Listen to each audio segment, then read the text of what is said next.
C'est l'heure de la revue de presse internationale sur France 24. Bonjour Natacha. Bonjour Le Elisabeth. sujet du jour, évidemment, et on est très heureux, la libération de Roméo Langlois. La presse française en parle énormément ce matin. La presse étrangère et notamment colombienne également. Exactement, et ce sont des articles très factuels que nous propose la presse colombienne, mais de nombreux journaux en parlent ce matin, comme Espacio par exemple, qui raconte la libération tant attendue de notre correspondant après plus d'un mois aux mains des FARC. Le journaliste français Roméo Langlois est libre, titre le journal. El Tiempo, un autre journal colombien, revient lui aussi sur cette libération et cite une de ses premières paroles. C'est triste qu'il faille attendre que des personnes soient détenues pour parler de ce conflit en Colombie. Article très factuel donc également pour El Tiempo. Après sa libération, Roméo Langlois a passé sa première nuit à Bogota, titre le journal. Il devrait revenir en France bientôt. Il s'est exprimé tout à l'heure sur France 24. Interview bien sûr que vous pourrez retrouver dans nos prochaines éditions. Un autre sujet qui fait également la une de nos journaux aujourd'hui, la Syrie et ses violences, toujours.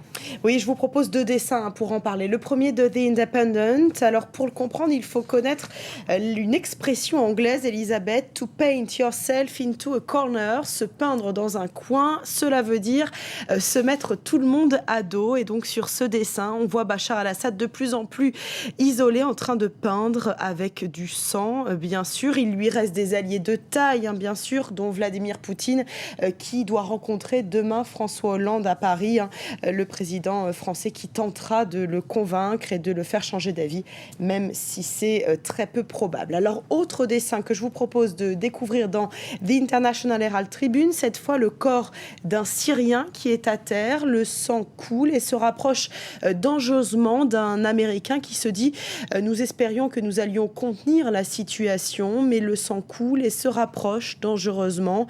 Il devient donc impossible de fermer les yeux, bien sûr, sur ces violences qui se déroulent depuis plus d'un an maintenant en Syrie. » Un autre angle pour parler de la Syrie, The Independent se demande sous quel drapeau les athlètes syriens vont donc concourir au JO de Londres. Oui, car le comité international olympique se demande si on ne devrait pas bannir le drapeau syrien qui est très clairement associé au régime de Bachar al-Assad, bien sûr.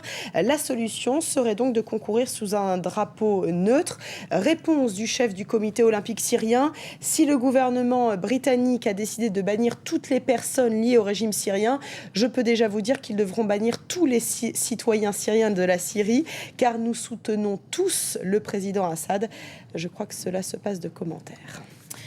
On va partir aux États-Unis maintenant. C'est désormais certain, Mitt Romney va décrocher l'investiture du Parti républicain. Oui, alors ce n'est pas une surprise, mais en remportant la primaire du Texas, il est désormais officiellement assuré d'être investi en août prochain donc par son parti. Il affrontera donc Barack Obama en novembre pour la présidentielle. Et le Christian Science Monitor nous dit qu'il a ses chances car il a Dieu de son côté. Alors pourquoi ? Parce que le journal américain nous explique que le Parti républicain a le soutien de pratiquement toutes les religions aux États-Unis, à part l'islam, que sa politique est basée sur la foi, alors que les démocrates, eux, insistent beaucoup moins sur ce côté religieux. Résultat, Mitt Romney aura le soutien des Mormons, il est mormon lui-même, on le sait, mais aussi des catholiques et des juifs.